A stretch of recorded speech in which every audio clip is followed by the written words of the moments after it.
तो गाइस, तो पिछले एपिसोड में हमने देखा था कि वीर और जीरो उस पीच ट्री के फॉरेस्ट से निकल के जा रही होते हैं कि तभी उन लोगों को एक बड़ा सा पीच ट्री दिखाई देता है।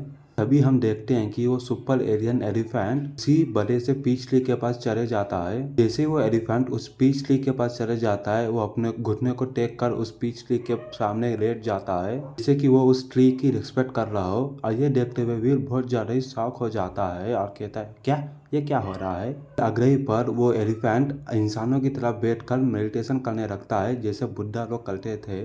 कुछ पीच ट्री के फ्लावर्स उस व्हाइट बोन एलिफेंट के आसपास गिर रहे होते हैं और देखते ही देखते भी उस व्हाइट एलिफेंट की बोन्स देखने में किसी व्हाइट जेड जैसी नजारा देखकर वीर, जीरो, सिल्वर फॉक्स तीनों के तीनों बहुत जल्दी हैरान हो जाते हैं।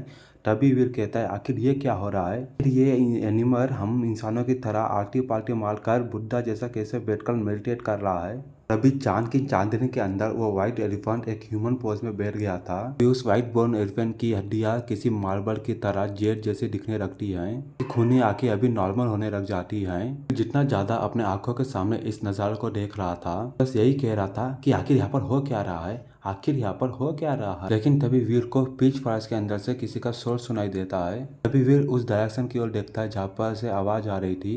को उस डायरेक्शन से एक व्हाइट स्नेक अपनी ओर आता हुआ नजर आ रहा होता है। वीर उस व्हाइट स्नेक को देखकर हैरान हो जाता है, पर उसे पता नहीं चलता है कि अभी वो क्या करे। तभी वीर को बहुत सारे एलियंस की और आवाजें सुनाई देती है और उसके बाद वीर सतर्क हो जाता है। और फिर अगली पर हम देखते हैं कि उस पीच ट्री के फॉरेस्ट से बहुत सारे एलियंस निकलते हुए उस बड़े से पीच ट्री के पास आ रहे होते हैं। उन सब एलियंस को देखकर तो ये कह सकता था कि वो एलियंस कोई नॉर्मल एलियंस नहीं बल्कि सुपर एलियंस हैं। वहाँ पर कुछ एक क्रेन्स मतलब उड़ने वाले एलियंस भी वहाँ पर आ जाते हैं। तभी वीर इतने सारे सुपर एलियंस को देखने के बाद कहता है, आखिर ये पीच ट्री क्या है, क्या ये इसके पास इतनी ताकत है कि वो सुपर एलियंस को अपने पास बुला सकती है। तो सभी सुपर एलियंस वीर और उसकी टीम के ऊपर हमला नहीं करते हैं, बल्कि उस लंबे से पीच ट्री के पास चले जाते हैं। उस व्हाइट बोन एलिफेंट की तरह ही पीच ट्री की वर्शिप करना स्टार्ट कर देते हैं। जब वीर इन सब के बारे में सोच रहा होता है, सिल्वर फॉक्स जो अभी जीरो के कंधों पर बैठा हुआ था, वो भी जीरो के हाथ से निकलकर पीच ट्री के पास जाने लग जाता है। सिल्वर फॉक्स के इस हरकत को देखते हुए वीर कहता है, सिल्वर फॉक्स आखिर क्या करना चाहते हो तुम। सिल्वर फॉक्स भी उस पीच ट्री के पास चले जाने लगता है। कुछ दूर आगे जाने के बाद सिल्वर फॉक्स वीर की तरफ देखता है और हुर करते हुए उसे अपनी ओर आने का इशारा देता है। सिल्वर फॉक्स के इशारे को समझते हुए कहता है, क्या तुम चाहते हो कि मैं तुम्हारे साथ उस पीच ट्री के पास चलूं। फिर जैसे ही अपने आप को तैयार कर रहा था कि वो उधर जाए या ना जाए, तभी जीरो किसी दल के साथ सिल्वर फॉक्स के पास जाने लगती है। जीरो को सिल्वर फॉक्स के पास जाते हुए देखते हुए वीर कहता है, जीरो रुको, मैं भी तुम्हारे साथ आता हूँ। अभी वीर उस पीच ट्री के पास जाते हुए अपने मन में सोचता है कि इस पीच ट्री के पास बहुत सारे सुपर एलियंस मौजूद है। जैसे ही मेरे को किसी चीज का खतरा महसूस होता है, जल्दी से यहाँ से निकलकर भाग जाएंगे। वीर सिल्वर फॉक्स के पीछे पीछे उस बड़े से पीच ट्री के पास जाने लग रहा था। वीर एक बड़े से काले भालू के बगल से गुजरता है। उस भालू को देखते हुए कहता है, ये भालू तो वाकई में बहुत ज्यादा ही बड़ा भालू है। जैसे ही वीर उस भालू के सिर के पास आता है, तभी वीर अपने मन में सोचता है, सिल्वर फॉक्स को छोड़कर ये मेरा पहली बार है कि जब मैं किसी सुपर एलियन के इतने ज्यादा करीब आया हूँ, एलियन जो मेरे पर अटैक करने की कोशिश न कर रहा हो। वीर चलते चलते ही उस बड़े से पीच ट्री के बहुत ज्यादा सामने आके खड़ा हो जाता है। वापस जाने के बाद अपने मन में सोचता है, आखिर क्यों मेरे को ऐसा लग रहा है कि इन सभी एलियंस को मेरे पर अटैक करने का कोई भी इरादा नहीं है। क्या ऐसा हो सकता है कि ये सभी एलियंस यहाँ पर आने के बाद बहुत ज्यादा ही पीसफुल एलियंस बन गए हो।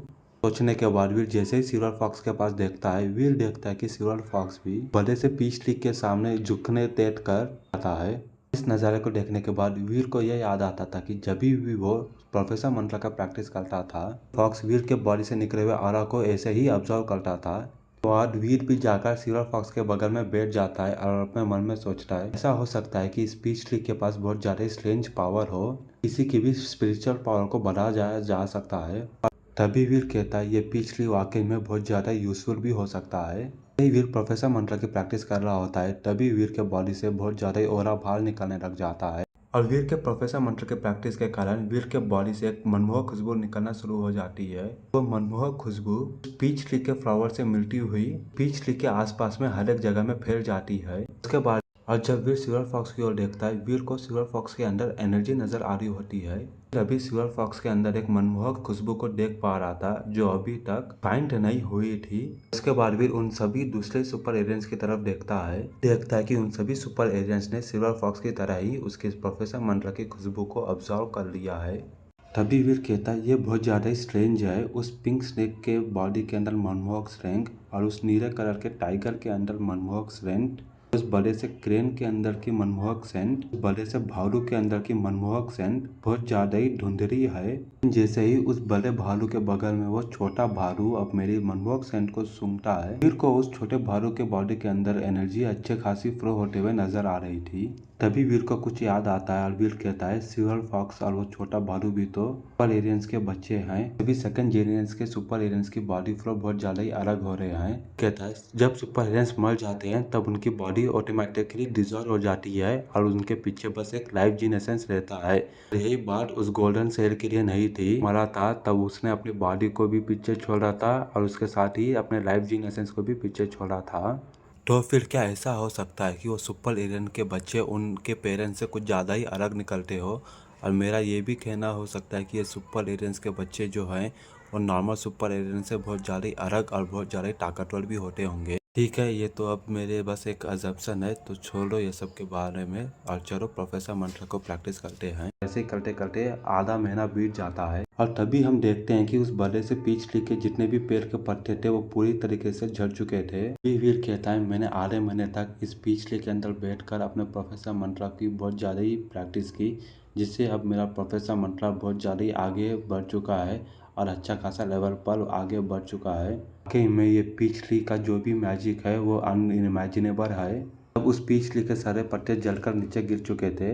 तभी सिल्वर फॉक्स वीर के पास आ जाता है। वीर के टांगों पर अपने दांतों से काटता हुआ वीर को वहां से दूर खींचने लगता है। वीर सिल्वर फॉक्स को इस हरकत को देखते हुए कहता है सिल्वर फॉक्स क्या हुआ? जैसे ही वीर वहां पर खड़ा होता है, वीर देखता है कि वहां पर जितने भी सुपर एलियंस थे वो भी आपस में एक दूसरे से लड़ने लग जाते थे। तभी वीर अपने मन में सोचता है जैसे ही इस पीच ट्री के पत्ते पूरी तरीके से जल गए कि सभी सुपर एलियंस वापस अपने नॉर्मल फॉर्म में, मतलब अपने गुस्से वाले फॉर्म में आ चुके हैं। उसके बाद तुरंत ही वीर सिल्वर फॉक्स और जीरो को पकड़ता हुआ वहां से दूर ले जाता है और कहता है ये बहुत ज्यादा ही अच्छी जगह नहीं है पर हम लोग ज्यादा देर तक रुक सके। वीर भाग रहा था तभी वीर सोचता कहता है इस पीच ट्री के फूलों के साथ ही मेरे साथ इतना अच्छा हो सकता है तो मैं इस पीच ट्री के फल को खा लूंगा, तब मेरे को पता नहीं मेरे साथ कितना ज्यादा ही अच्छा हो सकता है। तो वीर उस पीच ट्री से बहुत ज्यादा दूर आ गया था। वीर को अभी भी उस पीच ट्री के पास से बहुत ज्यादा ही एलियंस की लड़ने की गुराने की आवाजें आ रही होती थी। उन सभी सुपर एलियंस की लड़ाई के चक्कर में वो पूरा का पूरा पीच फॉरेस्ट बहुत ज्यादा ही कांपने लगता है। लेकिन तभी वीर सोचता है क्या मैं वापस जाकर उस पीच ट्री के फल को ले लूं क्या? तभी वीर अपने इस इरादे को ड्रॉप आउट करते हुए कहता है नहीं, अभी जितनी मेरी ताकत है अगर मैं अभी उधर गया तो बस वहाँ पर एक खून का बवंडर ही आएगा। इसी के साथ इस चैप्टर का यहाँ पर ही एंड हो जाता है।